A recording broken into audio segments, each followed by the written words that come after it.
Gros plan maintenant sur une école pas comme les autres, celle qui permet à des jeunes de devenir mannequins, un métier qui a ses parts d'ombre et de lumière.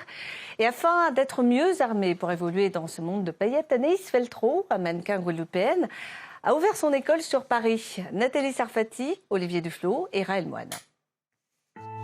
Ces garçons et ces filles ont tous un même rêve, devenir mannequins.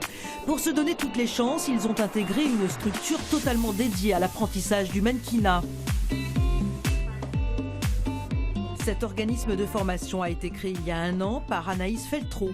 Cette mannequin professionnelle originaire de Guadeloupe, habituée des Fashion Week et des campagnes publicitaires, avait envie de donner aux jeunes toutes les clés pour réussir dans le métier.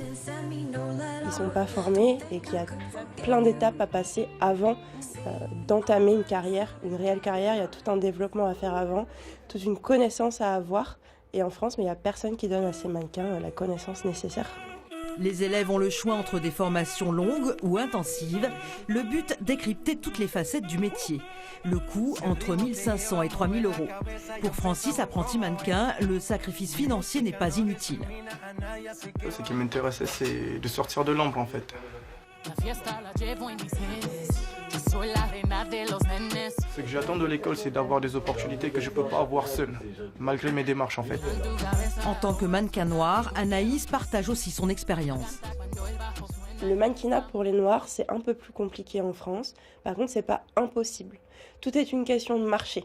Donc oui, mon accompagnement pour un mannequin afro-caribéen, ça va être de l'accompagner sur le marché qui est le sien. Parmi les modules de formation, le défilé.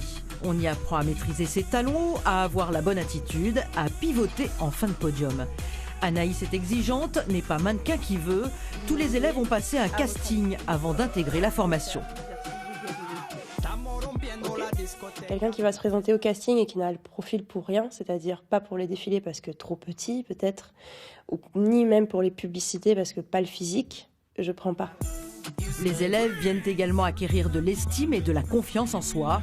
C'est le cas pour Gadzala, futur mannequin grande taille. Il y a un contenu qui peut m'aider à me développer moi personnellement. Parce qu'il y a des cours d'acting, il y a des cours de sport, donc je me dis, dans le pire des cas, ce sera quand même bénéfique pour ce qui est de l'aspect personnalité plus que l'aspect métier en tant que mannequin.